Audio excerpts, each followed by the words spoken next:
Hello students, আজকে তোমাদের জন্য ক্লাস 8 প্রশ্নবিচিত্র 2024 সেকেন্ড সামেটিভ ইভ্যালুয়েশনের পরিবেশ বিজ্ঞানের মডেল কোশ্চেন পেপার 14 আলোচনা করছি। এটা রানীগঞ্জ হাই স্কুলের প্রশ্ন। প্রথমে একের দাগ সঠিক উত্তরটি নির্বাচন করো। একের কোশ্চেন, O2 প্রস্তুতিতে M2 হলো অনুঘটক, অর্থাৎ বিয়ের উত্তরটা। দুয়ের কোশ্চেন, কোন পদার্থটি কঠিনের উপর তরলে ডুবে যায়? বরফ, মোম, তামা, সাবান। এক্ষেত্রে উত্তর হবে কোনটা? মোমটা হচ্ছে কঠিন অবস্থায় তরলে ডুবে যায়, অর্থাৎ তাহলে বিয়ের উত্তরটা সঠিক হবে। এরপর দেখো তিনের কোশ্চেন, কোনটির গলনাঙ্ক হিমাঙ্ক সমান হয়? চর্বি, মাখন, পারদ, মোম। উত্তর হবে সেটা পারদ। অনুঘটকের সক্রিয়তা নির্ভর করে আয়তনের উপর, ভরের উপর, ক্ষেত্রফলের উপর, ঘনত্বের উপর। উত্তর হবে ক্ষেত্রফলের উপর। এরপর কোনটি তড়িৎ বিশ্লেষ্য পদার্থ নয়? চিনি, sodium chloride, copper sulphate, potassium hydroxide. উত্তর হবে চিনি। এরপর দেখো দুয়ের দাগ সংক্ষিপ্ত উত্তর দাও। একের কোশ্চেন, ঠিক বা ভুল নির্বাচন করতে বলেছে। বিভিন্ন তরল একই উষ্ণতায় ফুটতে শুরু করে। এটা মিথ্যা দিয়ে আছে, তাহলে এটা ভুল লিখবে।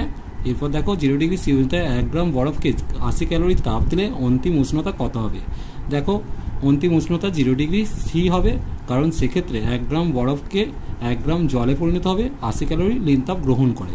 সেক্ষেত্রে উত্তর হবে 0 ডিগ্রি সি।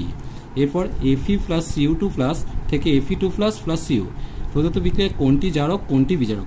প্রধানত এক্ষেত্রে জারণ বিজারণ আগে দেখাতে হবে। তাহলে এক্ষেত্রে দেখো Fe প্লাস CO2 প্লাস থেকে Fe2 প্লাস প্লাস CO। দেখো Fe দুটো ইলেকট্রন ত্যাগ করেছে। ইলেকট্রন ত্যাগ মানে হচ্ছে জারণ। তাহলে যদি তোমরা জারণ বিজারণটা প্রথমে বুঝতে পারো তাহলে তোমাদের সুবিধা হবে। CO2 প্লাস দুটি ইলেকট্রন গ্রহণ করেছে, তাই এটা বিজারণ। এবার দেখো যে পদার্থ নিজে জারিত হয়েছে অন্যকে বিজারিত করেছে, তাহলে সেটা হচ্ছে বিজারক পদার্থ। তাহলে যেহেতু অন্যকে বিজারিত করেছে তাই হচ্ছে বিজারক পদার্থ হচ্ছে Fe। আর CO2 প্লাস তাহলে কী হবে? জারক পদার্থ, কারণ নিজে বিজারিত হয়েছে অন্যকে জারিত করেছে, তাহলে Fe হচ্ছে বিজারক পদার্থ আর CO2 প্লাস হচ্ছে জারক পদার্থ। শূন্যস্থান পূরণ করছে ব্যাটারির পজিটিভ প্রান্তের সঙ্গে যুক্ত তড়িৎদ্বারকে কী হবে? পজিটিভ প্রান্তের সঙ্গে যুক্ত তড়িৎদ্বারকে অ্যানোড বলবো, কারণ সেক্ষেত্রে অ্যানায়নগুলো যাতায়াত করে সেদিকে। এরপর দেখো তিনের দাগে পরিবহন ও পরিচালন পদ্ধতির মধ্যে দুটো পার্থক্য লিখতে বলেছে, চলো দেখে নেব। দেখো পরিবহন, যে কোনো জড় মাধ্যমে এই পদ্ধতিতে তাপ সঞ্চালন হয়, যদিও কঠিন মাধ্যমে এর কার্যকারিতা সর্বাধিক। শুধুমাত্র তরল ও গ্যাসের মাধ্যমে এই প্রক্রিয়ায় তাপ সঞ্চালন হয়। তাপ সঞ্চালনের বেগ খুবই কম আর তাপ সঞ্চালনের বেগ অপেক্ষাকৃত বেশি হয়। অণুগুলির স্থান পরিবর্তন হয় না, অর্থাৎ অণুগুলি নিজেরা স্থান পরিবর্তন করে তাপের সঞ্চালন ঘটায়। এরপর দেখো 100 ক্যালোরি তাপ যোগ করে 10 গ্রাম জলের উষ্ণতা কত পরিমাণ বাড়ানো যাবে তা সেলসিয়াসে নির্ণয় করতে বলেছে। দেখো আমরা জানি H সমান mST, সেক্ষেত্রে M এর মানটা কত দিয়েছে? 10 গ্রাম। S এর মানটা আমরা 1 জানি আর T এর মানটা চেয়েছে। তাহলে এক্ষেত্রে T সমান আমরা কি লিখতে পারি? H/ms। তাহলে H এর মানটা হচ্ছে 100, এটা হচ্ছে 10 আর জলের 1 করলাম, তাহলে 0 কেটে দিয়ে 10 ডিগ্রি, অর্থাৎ এক্ষেত্রে উষ্ণতা বাড়বে কত না সেলসিয়াস স্কেলে 10 ডিগ্রি সি হবে। এরপর দেখো গভীর রাতে শিশির পড়ে কেন? 4 দাগের কোশ্চেন দেখে নাও।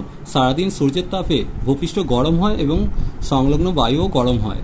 ভূপৃষ্ঠ ঠান্ডা হতে কিছুটা সময় লাগে, সূর্য ডোবার সঙ্গে সঙ্গে ঠান্ডা হয় না, ফলে ভূপৃষ্ঠের উষ্ণতা শিশিরাঙ্কের নিচে নামে না, তাই সন্ধ্যাবেলা শিশির পড়ে না। গভীর রাতে বা ভোরের দিকেও ভূপৃষ্ঠ তাপ বিকিরণ করে ঠান্ডা হয়, ফলে বায়ুর উষ্ণতা একসময় শিশিরাঙ্কের নিচে নেমে যায় ও শিশির পড়ে। এরপর দেখো গলিত সোডিয়াম ক্লোরাইডের তড়িৎ বিশ্লেষণে ক্যাথোড ও অ্যানোডে কী কী পদার্থ উৎপন্ন হয় তা বিক্রিয়া সহ লিখতে বলেছে। দেখে নাও, প্রথমে NaCl বিয়োজিত হয়ে Na+ আর Cl- আয়ন তৈরি করে। ক্যাথোডে ক্যাটায়ন যাবে, অর্থাৎ Na+ ক্যাথোডে গিয়ে একটা ইলেকট্রন গ্রহণ করে সোডিয়াম ধাতু তৈরি করে। আর অ্যানোডে কী হচ্ছে? ক্লোরাইড আয়ন যাচ্ছে, সেক্ষেত্রে ক্লোরিনমূলক একটা ইলেকট্রন ত্যাগ করে ক্লোরিনমূলক তৈরি করছে, ক্লোরিন পরমাণু তৈরি করছে। দুখানা ক্লোরিন পরমাণু পরস্পর যুক্ত হয়ে ক্লোরিন গ্যাস উৎপন্ন করছে। এরপর দেখো বজ্রনিরোধক কি? এটির বর্ণনা করতে বলেছে, চলো বই থেকে দেখে নেবো। দেখো এটা তোমাদের বইয়ের 167 পাতায় সুন্দরভাবে লেখা আছে, তোমরা এটা সুন্দরভাবে লিখে নিও। এরপর দেখো তড়িৎ লেপন কি? আর রূপোর উপর সোনার প্রলেপ দিতে অ্যানোড ও ক্যাথোড হিসেবে কী কী ব্যবহার করা হয়? তড়িৎ লেপনটা হচ্ছে তড়িৎ বিশ্লেষণ পদ্ধতিতে যে কোনো বেশি সক্রিয় ধাতুর ওপর কম সক্রিয় ধাতুর প্রলেপ দেওয়াকে তড়িৎ লেপন বলে। এরপর দেখো রূপোর উপর সোনার প্রলেপ দিতে হলে কি হচ্ছে? রূপোটা হচ্ছে যাতে প্রলেপ দেওয়া সেটা ক্যাথোড, তাহলে রূপোটা হচ্ছে ক্যাথোড, তাহলে রূপোটা ক্যাথোড আর সোনার পাত হচ্ছে অ্যানোড হিসেবে ব্যবহার করা হয়। তাহলে আরেকবার বলে দিচ্ছি, সোনার পাত হচ্ছে অ্যানোড হিসেবে ব্যবহার করা হয়, আর রূপোটা হচ্ছে ক্যাথোড হিসেবে ব্যবহার করা হয়। আর তড়িৎ বিশ্লেষণ হিসেবে পটাশিয়াম অরোসাইনাইড আমরা ব্যবহার করি। পটাশিয়াম অরোসায়ানাইড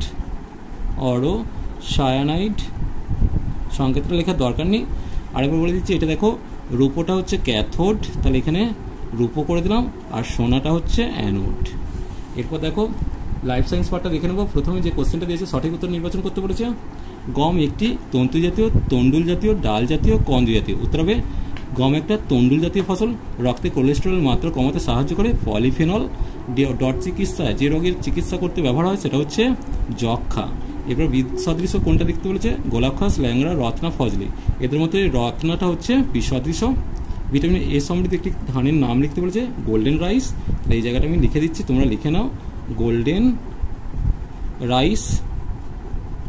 এরপর দেখো আরেকটা দিচ্ছে, মুরগি পালনের জন্য খড়ের মেঝেতে যে শয্যা তৈরি করা হয় তাকে লিটার বলে, এটা লিটার লিখবে। এরপর ঠিক ভুল করতে বলেছে, ডেঙ্গি রোগে জীবাণু বহন করে যে প্রাণী সেটি হলো অ্যানোফিলিস মশা। এটা কি দিয়েছে, ভুল হচ্ছে, কারণ সেক্ষেত্রে স্ত্রী এডিস মশা বহন করে। এরপর দেখো কার্প বলতে কি বোঝো, আর উদাহরণসহ মেজর কার্পের বৈশিষ্ট্য লিখতে বলেছে। দেখো কার্পের সংজ্ঞাটা, মিঠে জলে বাস করা যেসব অতিরিক্ত মাছের ত্রিকোণাকৃতি মাথায় আঁশ থাকে না, অতিরিক্ত শ্বাসযন্ত্র ও চোয়ালের দাঁত অনুপস্থিত, আর দেহের ভেতরে পটকা থাকে, তারাই হলো কার্প। উদাহরণ হিসেবে রুই, কাতলা, বাটা ইত্যাদি। এবার দেখো মেজর কার্পের বৈশিষ্ট্য তোমরা বই থেকে সুন্দরভাবে লিখে নিতে পারো। বইতে এখানে সব দেওয়া আছে, প্রথমে আকারে বড়, এই যে 3টে পয়েন্ট এগুলো একটু লিখে নিও। এরপর দিয়েছে ম্যালেরিয়া রোগ কোন মশা ছড়ায়, উত্তর হবে স্ত্রী অ্যানোফিলিস মশা। এখানে আমি লিখে দিলাম স্ত্রী অ্যানোফিলিস মশা, অ্যানোফিলিস মশা। এরপর দেখো এই রোগের দুটি বৈশিষ্ট্য লক্ষণ লিখতে বলেছে।